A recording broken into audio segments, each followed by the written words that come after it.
আমরা অলরেডি স্ক্রিনে চলে আসছি। স্ক্রিনে যেহেতু চলে আসছি, আমরা এখন মাইক্রোসফট এক্সেলে চলে যাব, যেহেতু এক্সেল এর ফর্মুলা নিয়ে আমরা কথা বলেছিলাম। তো এই ক্ষেত্রে আমরা এক্সেল এর ফর্মুলা নিয়ে আজকে আমাদের এই ভিডিওটা শুরু। তো আমরা এক্সেলে চলে যাব। এক্সেলে চলে যাওয়ার পর আমরা নতুন একটা শিট নেওয়ার চেষ্টা করব, আমরা যেহেতু নতুন শিটে নিয়ে আসছি। তো এই যে দেখেন, এই যে নতুন শিটটা আমি নিয়েছি। তো এখানে আমরা একটা স্যালারি শিট ক্রিয়েট করব। ঠিক আছে, তো এই স্যালারি শিটটা কিভাবে ক্রিয়েট করতে হয় চলুন আমরা এখন দেখব। তো প্রথমে যেহেতু স্যালারি শিট আমরা মেক করবো, এক্ষেত্রে আমাদের কিছু নেম থাকতে হয়, নেম থাকে, যেরকম আইডি নাম্বার থাকে, তারপর শিট থাকে, হ্যাঁ, এই আদার্স। তো আমি আমার মতো করে লিখবো। তো এখানে আমরা আইডি নাম্বার দিব, দেন আমরা দিব হচ্ছে এখানে নেম, দেন তারপর দিব পদবি। হ্যাঁ, যেমন পদবি অনেকজনের থাকে না, অনেক পদবি মানে নিয়ে আর কি তারা কোম্পানি চালায়। সো আমরা এখানে পদবিটা দিয়ে দিলাম। সরি, আমার পদবিটা একটু ভুল হয়েছে, কিছু মনে করবেন না। তো আমরা আবার এখানে ডিজাইনেশন, হ্যাঁ ওকে ঠিক আছে। তো আমরা পরবর্তীতে চলে যাব। তো পরবর্তীতে আমরা লিখবো হচ্ছে এখানে স্যালারি। হ্যাঁ, তো স্যালারি লেখার পরে আমরা এখানে দিব আবার হচ্ছে ট্রান্সপোর্ট বিল, ট্রান্সপোর্ট বিল। ওকে, তো এই যে ট্রান্সপোর্ট বিলটা, তো আমরা আমাদের আরো কিছু লেখা আছে, আমি এটা পুরো শেষ করি, আপনারা দেখতে থাকুন। হ্যাঁ, তো এখানে আমরা লিখবো হচ্ছে মোবাইল বিল, মোবাইল বিল, দেন আমরা লিখবো হচ্ছে টোটাল, দেন আমরা লিখবো হচ্ছে ই এক্স, দেন আমরা লিখবো হচ্ছে নেট স্যালারি। ওকে, তো আমরা এইটুকু পর্যন্ত তো বুঝতে পেরেছি, তাই না? তো আমরা এখন এই যে এই লেখাগুলো আছে, এই লেখাগুলোকে আমরা যেহেতু অনেকগুলো কলাম আছে এখানে, তো আমরা এই লেখাগুলোকে আগে মিডলে মানে সেন্টারে আনবো। ওকে, তো এই যে সেন্টারে আনলাম, এখন দেখতে পাচ্ছেন এখানে এই রো গুলা আমরা হচ্ছে ঠিক করে নিব আমাদের মতো। ওকে, সো এখানে নেট স্যালারি পর্যন্ত আসছি। আচ্ছা ঠিক আছে, এখন আমরা আইডি নম্বর দিব, যেমন 101। ঠিক আছে, এখন আমি 101, আচ্ছা এখন আমি এটাকে টান দিলাম নিচে। তো এটা 101-এ আসলো। তো আমরা চাচ্ছিলাম যে কিছু ভিন্ন কিছু করব। তো আমরা এটাকে ডিলিট করে দিব। তো আমরা চাচ্ছিলাম 101-এর পরে 102 আসবে। ঠিক আছে, 102 আসবে। তো আমরা এইটার জন্য কি করতে পারি? তো আমরা এক্সেলকে এতটুকু জিনিস বুঝাই দিব যে একের পরে 2 হয়।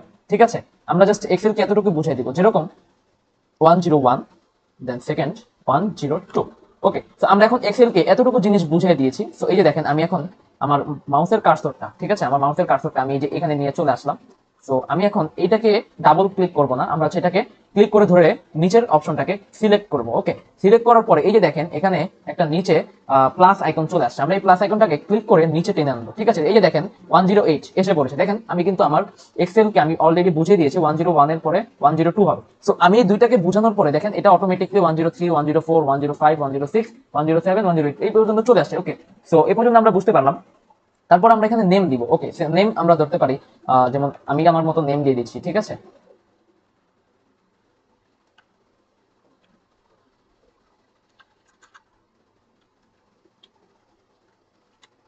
ওকে, সো আমরা এই পর্যন্ত লিখবো। সো আমরা এই বাকিগুলো ডিলিট করে দিব, কারণ আমাদের এগুলো প্রয়োজন নেই। ওকে, সো আমরা এই লেখাগুলোকে একটু আমরা বড় করে নিব। তো যাতে আপনাদের সুবিধার্থে, যাতে আপনারা বুঝতে পারেন, এক্ষেত্রে আমি লেখাগুলোকে একটু বড় করে নিলাম। সো একটু সময় দিবেন আমাকে। ওকে, তো এই যে দেখেন আমি এখানে এই পর্যন্ত অলরেডি সবকিছু আপনারা হয়তো বুঝতে পেরেছেন। আচ্ছা, এখানে পদবি, হ্যাঁ এই পদবিটা কি হবে? ঠিক আছে, পদবি এক এক কোম্পানির এক এক পদবি থাকে। যেমন আমি যদি এখানে সাপোজ আমি আমার ধারণা মতো আমি এখানে একটা পদবি দিলাম, হ্যাঁ, যেমন ধরেন সিইও। হ্যাঁ, তো সিইও এর পরে কে? সিইও এর পরে হচ্ছে ম্যানেজার, ম্যানেজারের পরে কে? Assistant manager, assistant manager. Okay, তো অ্যাসিস্ট্যান্ট ম্যানেজারের পরে কে? সেলস এক্সিকিউটিভ বা একজন সেলসম্যান। ওকে, ধরেন আমি এখানে সেলসম্যান দিলাম, সেলসম্যান, সেলসম্যান।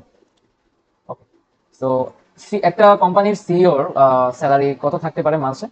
সো আমি এখানে ধরলাম 1 লক্ষ টাকা।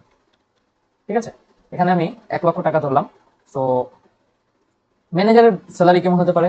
ধরলাম আমি এখানে 70,000। আচ্ছা, তো অ্যাসিস্ট্যান্ট ম্যানেজারের স্যালারিটা কিরকম হতে পারে? ধরেন আমি এখানে ধরলাম 40,000। ওকে, 40,000। তো সেলসম্যানের স্যালারিটা কেমন হতে পারে? ধরেন আমি এখানে 20,000 ধরলাম। হ্যাঁ, 20,000। ওকে, ঠিক আছে, ধরেন এখানে ট্রান্সপোর্ট বিল, মোবাইল বিল, হ্যাঁ ঠিক আছে। তো আমি এখানে ট্রান্সপোর্ট বিলটা ধরবো হচ্ছে 2,000 করে। হ্যাঁ, 2,000। তো আমি এই 2,000 মোবাইল বিল ধরলাম হচ্ছে 1,000। হ্যাঁ, আচ্ছা ঠিক আছে। ওকে, তো আমরা এই পর্যন্ত সবাই বুঝতে পেরেছি। তো আমরা যেহেতু এখানে চলে আসছি, আচ্ছা এখানে আমরা টোটালটা বের করব। টোটালটা বের করার জন্য আমাদেরকে একটা ফর্মুলা ইউজ করতে হবে, সেটা হচ্ছে ইকুয়াল সাম, ফার্স্ট ব্র্যাকেট। ওকে, ফার্স্ট ব্র্যাকেট চলে আসছে। এখন আমরা এই স্যালারি অ্যামাউন্টটা যোগ দিব। হ্যাঁ, যেমন এটাকে আমি সিলেক্ট করলাম, তারপর এটাকে সিলেক্ট করলাম, তারপর এটাকে সিলেক্ট করলাম, এন্টার দিলাম। দেখেন এটা কিন্তু টোটাল অ্যামাউন্টটা চলে আসছে। ওকে, সো আমরা এখন এটাকে এই যে প্লাস অপশন আছে এখান থেকে নিচে স্ক্রল করে নিয়ে আসবে, এটা কিন্তু অটোমেটিক এটা ডিটেক্ট করে নিয়েছে। আচ্ছা, এই পিএফটা কি? পিএফটা হচ্ছে আমার ধরেন মাস শেষে ধরে চাকরির পর, হ্যাঁ ধরেন আমরা চাকরির পরে যখন রিটায়ার্ড হয়ে যায় তখন আলাদা একটা এক্সট্রা টাকা দেওয়া হয়, ঠিক আছে? তো আমরা এখানে 2K ধরলাম, হ্যাঁ তো এখানে 2K ধরলাম আমি। তো এটা আমি সিলেক্ট করে নিচে নিয়ে গেলাম, সরি। আচ্ছা, এই পর্যন্ত নিচে নেওয়া আসার পরে এখানে নেট স্যালারি, হ্যাঁ আমরা এখন এই নেট স্যালারিটা কাউন্ট করব। সো নেট স্যালারিটা মাইনাস কাউন্ট করব, হ্যাঁ। সো মাইনাস কাউন্ট করার জন্য আমরা যেই সেম সাম প্রসেসটা আমরা দেখাইছিলাম ফর্মুলা, সো এই প্রসেসটা আপনাদেরকে দেখাবো। তো ইকুয়াল সাম এখন দিব হচ্ছে মাইনাস, হ্যাঁ। এখন আমাদের করণীয় হচ্ছে মাইনাস দেওয়া। সো আমরা এখন এই যে টোটাল থেকে এই পিএফটাকে আমরা মাইনাস করব, মাইনাস করে যে অ্যামাউন্ট আসবে এটা হচ্ছে আমাদের নেট স্যালারি। ওকে, তো এই যে আমরা এখানে এটা সিলেক্ট করলাম, তারপর আমরা মাইনাসে ক্লিক করব, মাইনাস। তো আবার হচ্ছে পিএফটা, এই পিএফটা কন্ট্রোল দিয়ে আমরা হচ্ছে এন্টার দিব। আচ্ছা, এই যে এখন এই যে নেট স্যালারিটা চলে আসছে, এখন এই নেট স্যালারিটা আমরা এখন এখানে যোগ করে পেলাম। সো আমাদের যে চারজন ছিল, CEO, manager, assistant manager, salesman, okay, so তাদের নেট স্যালারিটা হচ্ছে মাস শেষে গিয়ে এরকম দাঁড়াচ্ছে। ওকে, অলরেডি সবাই বুঝতে পেরেছি। সো আমরা এখন আবার কিছু ভিন্ন কৌশল দেখবো, যেমন হচ্ছে এভারেজ, হ্যাঁ এভারেজ, ম্যাক্সিমাম, মিনিমাম, দেন আমরা এখানে লিখবো হচ্ছে কাউন্ট। ওকে, তো এই চারটা ঘর আমরা নিয়ে নিলাম। এখন আবার আমরা হচ্ছে এভারেজ লিখবো, তো ইকুয়াল সাম, সরি এভারেজ, এই যে দেখেন ব্র্যাকেট ফার্স্ট। সো আমরা এখন এটার স্যালারি অ্যামাউন্টটা ধরলাম, দেন এন্টার।